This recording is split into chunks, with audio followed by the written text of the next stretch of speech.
and 40. And now I will explain about descriptive text. Sebelum menjelaskan apa itu descriptive text, terlebih dahulu saya akan memaparkan tujuan pembelajaran pada materi descriptive text ini. Jadi, tujuan pembelajaran adalah yang pertama, menjelaskan fungsi sosial teks deskriptif tentang tempat dan orang. Kedua, menjelaskan struktur teks tentang tempat dan orang. Dan yang terakhir, mengidentifikasi unsur kebahasaan pada teks deskripsi tentang tempat dan orang. Nah, selanjutnya, apa sih itu descriptive text? Jadi, descriptive text adalah jenis teks yang mencantumkan ciri-ciri tempat atau benda seseorang atau menggambarkan benda hidup dan benda mati seperti tumbuhan, hewan, pesawat, dan lain-lain. Adapun menurut Kamus Oxford, deskriptif adalah menggambarkan atau mengklasifikasikan dengan cara yang objektif dan tidak menghakimi. Ditambahkan dari Merriam-Webster, teks ini menyajikan pengamatan tentang ciri-ciri seseorang atau sesuatu. Jadi, pelajaran teks ini mengandalkan panca indera untuk mendeskripsikan sesuatu yang sudah kamu amati. Dalam bahasa Inggris tentu ada berbagai macam jenis teks, dan salah satunya adalah descriptive text. Jadi, descriptive text atau teks deskriptif itu adalah suatu teks yang menjelaskan atau mendeskripsikan orang, binatang, atau suatu benda baik bentuknya, sifatnya, jumlahnya, dan lain-lain. Jadi, tujuan dari descriptive text ini adalah untuk menjelaskan, menggambarkan, atau mengungkapkan seseorang atau suatu benda. Next, fungsi sosial. Descriptive text berfungsi untuk mendeskripsikan orang, tempat, atau benda tertentu. Jadi, fungsi dari descriptive text ini adalah menggambarkan bagian dari orang, tempat, dan sesuatu. Selanjutnya adalah karakteristik of descriptive text. Jadi, ada beberapa karakteristik yang perlu diperhatikan dalam penulisan descriptive text. Yang pertama itu ada simple present. Jadi, ketika mendeskripsikan suatu hal, biasanya kalimatnya tidak terikat dengan referensi waktu. Maka, tenses yang digunakan adalah simple present tense, yaitu tenses yang menggunakan kata kerja bentuk pertama atau verb one. Next, yang kedua adalah nouns and noun phrase. Jadi, ketika mendeskripsikan suatu hal, umumnya akan ada noun atau kata benda dan noun phrase atau frase kata benda. Kata benda umumnya terdiri satu kata, sedangkan noun phrase merupakan kata benda beserta modifiernya. Yang ketiga, adjectives.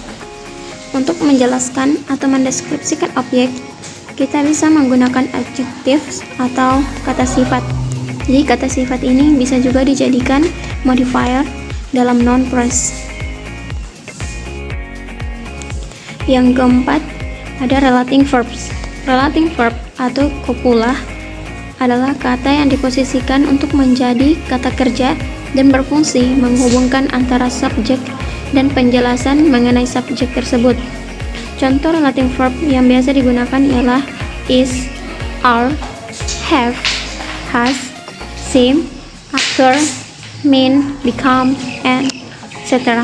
dan lain-lain. Next, yang kelima adalah action verbs. Action verbs merupakan verb yang menunjukkan tindakan. Biasanya verb jenis ini digunakan ketika mendeskripsikan benda hidup. Contoh action verbs adalah run, walk, see, listen, eat, dan lain-lain. And the last, adverbials. Adverbial merupakan kata atau frase yang menerangkan verb. Biasanya, adverbial digunakan ketika objek yang dideskripsikan adalah benda hidup. Adapun struktur teks. struktur teks dari teks deskriptif antara lain. Yang pertama, identification. Jadi paragraf awal dari descriptive text adalah identification, yang tujuannya untuk mengidentifikasi objek yang dibahas. Bagian ini belum merangkap bagian detail dari objeknya. Dan yang kedua yaitu description. Paragraf berikutnya adalah description. Bagian ini mendeskripsikan ciri-ciri objek yang telah dijelaskan di awal teks. Pada bagian ini, objek harus dijelaskan sedetail mungkin agar ciri-ciri objek bisa tergambar jelas di benak pembaca. Next is language feature of descriptive text. Jadi, fitur bahasa teks deskriptif antara lain, the first is focus on the specific participant. Jadi yang pertama itu fokus pada peserta tertentu. And the second, adjective and compound adjective. Yang kedua yaitu kata sifat dan kata sifat majemuk. And the third is linking verbs atau menghubungkan kata kerja. And the last is use of the simple present tense. Yang terakhir itu adalah penggunaan simple present tense.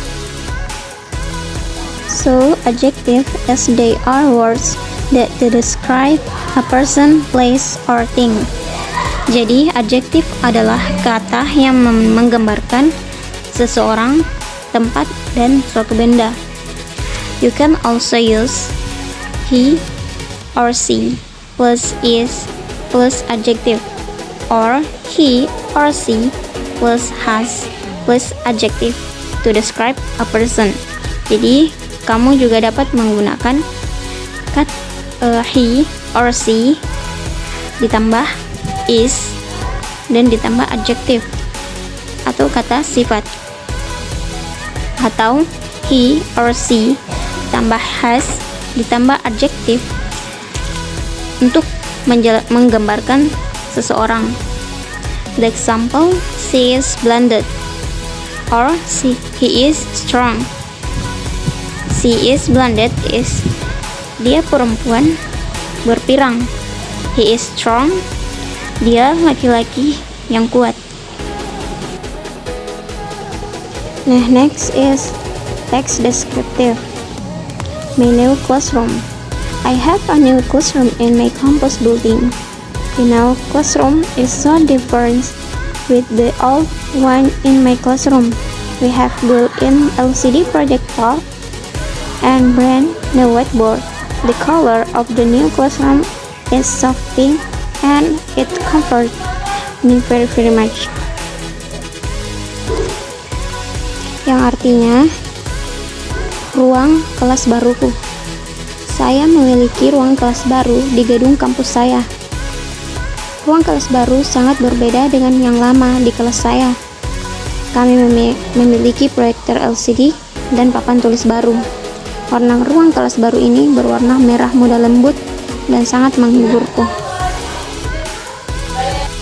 Teks ini menjelaskan tentang my new classroom atau ruang kelas baruku. Nah, setelah membaca dan memahami isi teks deskriptif tadi, maka selanjutnya adalah menentukan struktur teks dalam teks deskriptif. Jadi perlu kita perhatikan pada paragraf pertama, I have a new classroom in my campus building, itu merupakan struktur teks identification. Nah, di mana identification merupakan paragraf awal dari descriptive text yang bertujuan untuk mengidentifikasi objek yang dibahas. Nah, bagian ini belum merangkap bagian detail dari objeknya. Selanjutnya itu dapat kita lihat pada paragraf kedua, yaitu merupakan struktur teks description, di mana bagian ini mendeskripsikan ciri-ciri objek, di mana pada bagian ini objek harus dijelaskan secara detail. Okay, I think that's all from me. Thank you. Assalamualaikum warahmatullahi wabarakatuh.